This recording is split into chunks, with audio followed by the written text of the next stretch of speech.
Hello नाज़रीन, अस्सलाम वालेकुम। आप देख रहे हैं दीजानी चिकन्स। तो ये सारा माहौल वगैरह कर रहे हैं, आपको पता है कि वो करना होता है, लड़ाई होगी भाजी ओए किसे। तो ऐसा है कि नाज़रीन, सबसे पहले जो ये किया है ये बिल्कुल रॉन्ग किया। मैं आपको सही यानी कि तरीका मैं बताऊंगा आपको कि पकोड़े हमने बनाने, मीठे पकोड़े बनाने। किचन में बना दिया चंगी भली कढ़ाई दा पकोड़ा बना देना। बेसन ले बेसन चिकन पकोड़ा बेसन ले इधर उधर आपने लेना है बेसन। सरफ यार सरफ ਉਹ ਸਰਫ ਕਦੇ ਰੱਖਿਆ ਸੀ तेरे प्यो ਦਾ बेसन चलना मां ਉਹ ਸਰਫ ਆ ਭਾਈ। ਉਹ ਸਰਫ ਹੀ ਆ ਭਾਜੀ ਇਹ मिठा बेसन लेना, बेसन हसबे जायका पता नहीं की बेसन लेना है और आटा लेना है। ਓਏ ਕਸਟਰਡ ਜਾ ਉਸਤਾਦ ਜੀ ਨੂੰ ਦੱਸ ਕੇ ਆ ਕਿ ਉਹ ਭਾਈ ਫੈਸਲ ਖਰਾਬ ਕਰਨ ਲੱਗਾ। ਜਿਹੜਾ ਗਿਆ ਮੈਂ ਟੰਨਾ ਮਾਰਨੀ ਉਹਦੇ ਜਾ ਕੇ। ਓਏ ਯਾਰ ਇੱਕ ਨਾ ਇੱਕ ਦਿਨ ਕਾਮਯਾਬ ਹੋਣਗੇ।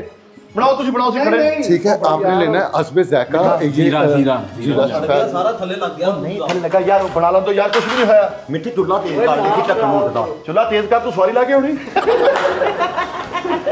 कालू जी अपना चमड़ा लोकां नु कही जांदे बाहुबली फैमिली फिल्म नहीं हैगी।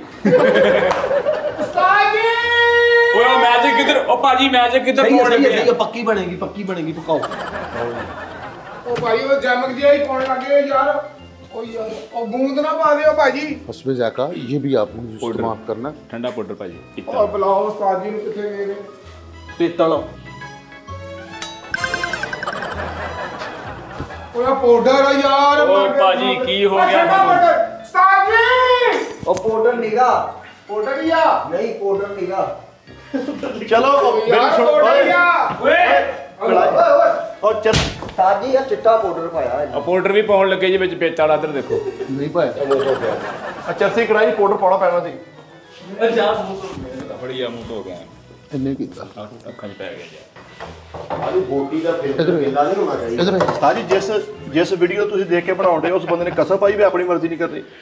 ਨਹੀਂ ਮੈਂ ਵਿੱਚ ਆਪਣੀ ਮਰਜ਼ੀ ਕਰਨ ਡਿਆ। ਕਰੋ साजी वो ਪਾਣੀ ਬੋਟੀ ਤੇ ਪਾਣੀ ਚਾਉਣਾ ਵਾ ਇਹ ਤਾਂ ਆ ਮੋਟਾ ਕੁੱਕ ਨਹੀਂ, ਇਹਦਾ ਕੁੱਕ ਨਾ ਹਾਡੀ ਬਣਾ ਕੇ ਇਹ ਕੀ ਬਣ ਗਿਆ ਇੱਕ ਜਗ੍ਹਾ ਤੇ ਵੱਡੀ ਦੇਗ ਪਕਾ ਰਹੇ ਤੇ ਦੇਗ ਦੀਆਂ ਸਾਈਡਾਂ ਤੋਂ ਵੀ ਥੋੜੇ ਨਜ਼ਰ ਆ ਰਹੇ। ਯਾਰ ਇੱਕ ਜਗ੍ਹਾ ਦੇਗ ਪਕਾ ਕੇ ਸਾਈਡਾਂ ਦੇ ਕੋਲਿਆਂ ਦਮ ਨਹੀਂ ਦੇਈਦਾ ਤੇ ਨਾਲ ਹੀ ਦੇਗ ਵੰਡਣੀ ਸੀ। ਬੱਚੇ ਲੈਣਾ ਤੇ ਬੱਚਿਆਂ ਦੀ ਝੋਲੀ ਕੋਲੇ ਪਾਈ ਜਾਣਾ, ਚਾਰਾ ਕਝੋਲੀਆਂ ਕੋਲੀ ਪਾਏ ਬੱਚੇ ਸੜ ਕੇ ਘਰਾਂ ਜਾਣ ਦਾ।